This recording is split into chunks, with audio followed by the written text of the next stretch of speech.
Look at that thermal vent right there. You know, the exhaust vent for the dryer. You can see the heat pattern that you can't see in the regular picture. Whoa, check it out. Do you see something in these phones? We're in night view now. That means it's picking up what the eye doesn't see and translating it to what you can see in a black and white camera display.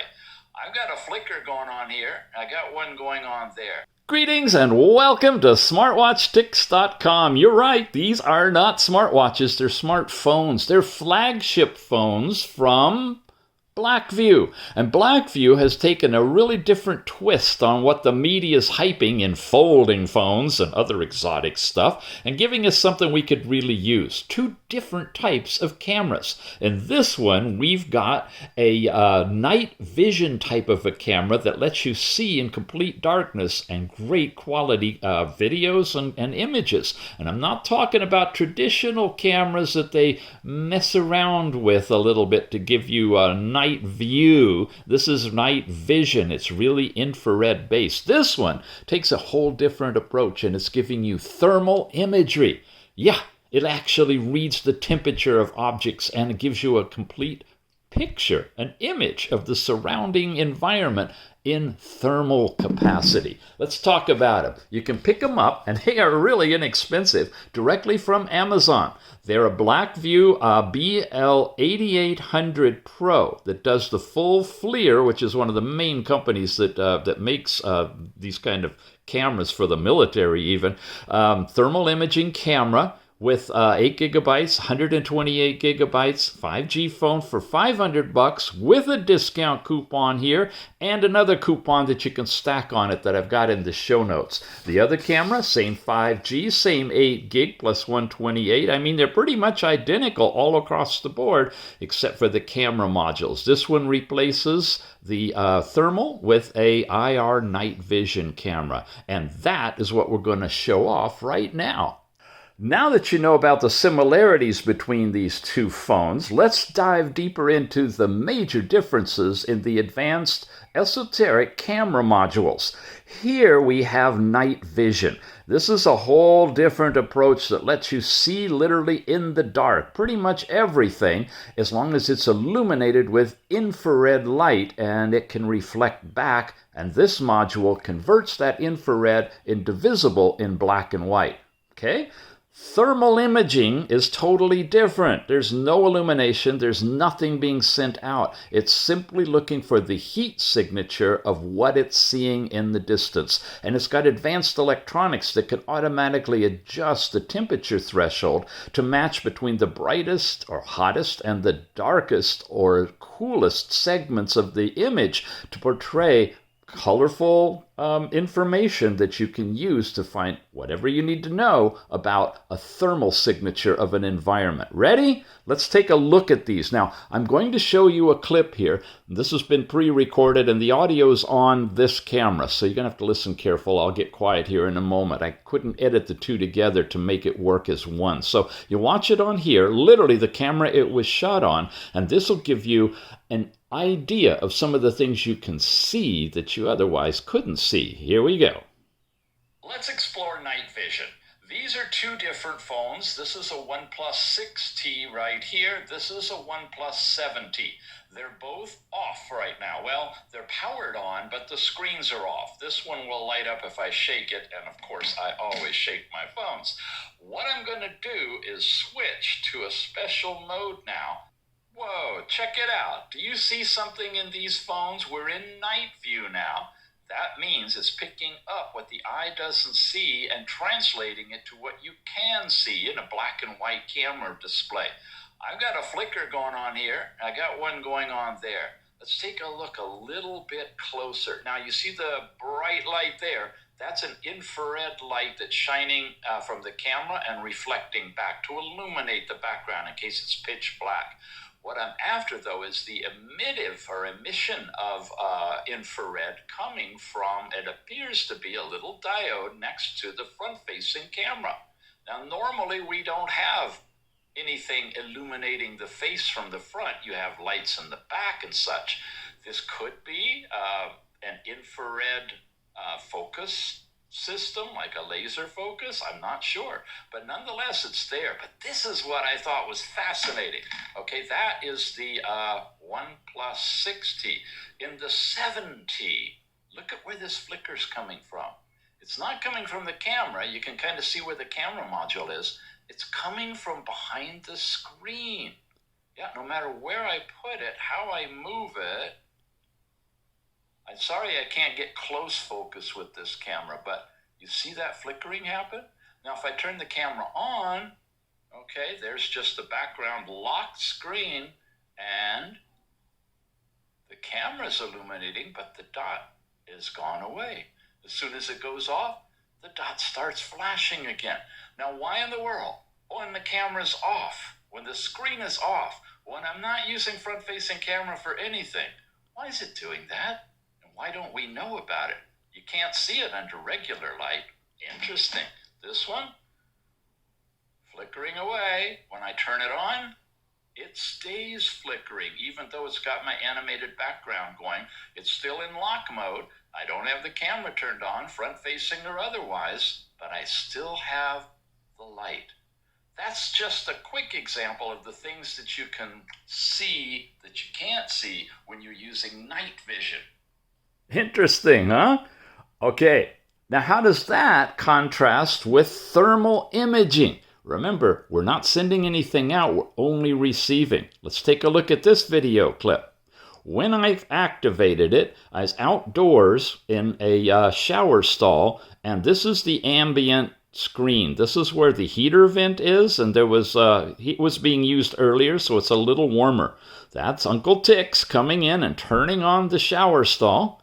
And as you can see as I back up and pan up, there's the shower head. Now water's starting to flow out of it. You can actually see it flowing in this video. And you can see other detail. Now that other detail is coming in because there's another camera at work here that is taking the actual imagery and turning it into line art. So you get a perspective of where you are. You can see as the water heated, here it is coming through the hose, coming down the shower head, and that's the actual ambient temperature right at that particular point. So you've got a lot of capability with a thermal camera to see the unseen as well. Let me show you more. When you take a thermal picture, which is what I've done here, a little bit after we shot that video, let things cool down a little bit, the water's off, but obviously the concrete is still warm. How do I know it's concrete? I can check the actual photograph. Yeah! How do you like that? Look at that thermal vent right there. You know, the exhaust vent for the dryer. You can see the heat pattern that you can't see in the regular picture. Wow. Yep, you can go either way and reveal the actual photograph. That's the benefit of getting a thermal imaging system that has two cameras, a regular support one that shoots a standard photograph and the thermal overlay. And you get the line art, like I said, you can see all the plants, you can see all of the characteristics there. But wait, there's more. How hot is that vent? I can tap this button there, and now all of a sudden I've got the overall temperature range of the picture. The coolest thing, 74 degrees Fahrenheit. Sure, you can do centigrade. Hottest right now is 85.1. I can take this little plus sign and I can move it up here and show you that it's about 81.2 degrees Fahrenheit at that vent. If that's what I was interested in, I could hit that button there, save this picture with this configuration, and you've got it. We're all done. So you have lots of flexibility. You can see where the coldest areas are. You can see what is actually happening at the drain, whatever you want, and the profile. You want something more than this? Okay, let's look at a different picture. Here's a little metal windmill out in the yard. How do I know? Check the picture. There you go. There's the yard, there's the windmill, and there's the temperature profile right at that point. As I showed you, I could go into edit mode and I could see how hot is the grass down there. 90.4. How hot is that little dark area? Oh, by the way, you can come in here and name these things, but I don't want to do that. You can get the temperature there and, of course, the gradient as well. But you've got this little control here. I can change to different types of displays. So if I want it in black and white and I want to move this out of the way just for now, where the dark area is the cool and the white is the hot and the gradient is there, you can do that. If you want to reverse that, show the cool areas as light. Depends on what you're looking for, right? And the hot areas as dark. You can do that. And you got a lot of other capabilities. Now, you either can change these in editing like this, or you can decide exactly what you want when you take the picture and shoot it that way. And any of these, you could go in and edit and change them as well. Here's another one called Rainbow, and it's really showing you red's hot and dark blue is the coolest. Here is a different profile. Here's one that they call night mode, right? But it's basically shades of green. And this is one of my favorites. This is showing you with a contrast that's very intense where your hot areas are. So all of these things, almost like a paint by number thing, it's taken and made everything else kind of shades of gray except the hottest areas. So if you're really trying to isolate an area that is a focus that is hot, you know, where you need to do something to structurally improve it, you can put it in this mode and you can get to it. And like I said, you can change these modes any way you want, anytime you want, on any of these pictures by doing that and saving it. Lots of capabilities in the thermal imaging camera. Show us more, Mr. Tick. Show us more. All right. Here's my hand. Okay. You see how the outline of the picture is a little bit off from the thermal imaging? Up at the top in those controls, you can go in and you can adjust that. You can do an automatic adjust, or you can manually adjust it so that the image lines up perfectly with it. You can turn it off if you want to, so you just have the thermal image, or you can leave it on. And of course, you could go back to just the picture itself. But what's really impressive is while I'm talking, I've put my hand on the surface. And when I take it away, my thermal image is there. Yeah, so you can do all kinds of interesting things to see if somebody's touched something. By the way, it flashes every now and then. It's kind of recalibrating itself. You can see what the temperatures are in that area by doing this and moving it around, or moving the picture if you need to. You see it's heated up from 87, 88 degrees to 91. And it automatically figured out the scale based on the heat within the image, and all of that's been calibrated by the sensors in the back. So in the back, we've got a variety of cameras. We've got the regular camera that shoots, 50 megapixel images that you can zoom in and take a picture and crop it, do whatever you want to with it. In terms of the thermal, you got the thermal imaging camera, and you got like a 5 megapixel support camera that's giving you the ability to get the black and white image overlay of the thermal itself. Yep. Of course, you can check your human temperature. You can look for anomalies, lack of blood flow, something like that in your skin. It's great being Mr. Ticks, I tell you. With a body that's aging like this, I get a chance to see all kinds of anomalies that you guys haven't experienced yet, but you may someday. Yeah, interesting. All right, I'll have to look into that. Maybe more wrist exercises. All right, enough of thermal. Let's get back over to the night vision. The night vision implementation now, the camera module's integrated with the standard photo app. And so when you're in the photo mode using the regular photo imagery, you can go into night mode for the camera to take regular color pictures in the night low light level to try to get them to look good. That's all on the fancy feature phones nowadays. But night vision is different than night mode. I tap night vision, switches to black and white now. You see my reflection there? That's because it's also turned on the the infrared diodes here Now they look bright here because this is sensitive to infrared light as well, so it's picking that up. They're just kind of little dull red glow when you're looking at it. It's not going to be bright when you're out and using this. People cannot really see it. They see just a slight red glow if you're up close. But it does send out a strong light that's casting a shadow. Now, objects don't really show anything significant, but if you're out in the field, you'll be able to see everything and clearly. Here's an example of a night shot around my house. Now, a couple of interesting things. Way off in the distance there, that's a night vision security camera.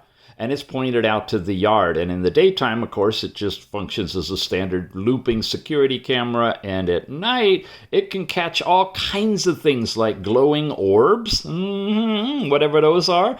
In fact, if those of you who've watched some of my earlier videos, I had an amazing experience with orbs and created a special link to some captured orbs that went on for hours.